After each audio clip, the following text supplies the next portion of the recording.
Ay, Héctor, ¿en serio hay que ir a esa fiesta de pijos? ¿Te recuerdo en qué posición estamos? Ya, pero es que no entiendo por qué cada año hay que ir y fingir lo que no somos. Vamos también en honor a nuestro padre. A él le hubiera gustado que fuéramos. Ya, pero es que papá ya no está, Héctor. Hay que empezar a vivir nuestra vida, es lo que él hubiese querido. Hey, Katrina, ¿estás bien? Te han dado un buen golpe esos cabrones. Parece que se han llevado a tu hermano.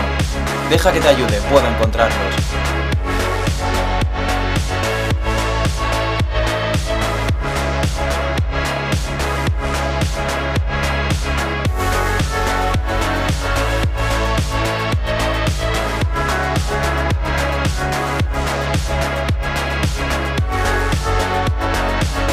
He localizado el piso de la mafia de Goromar. Está al noreste de aquí.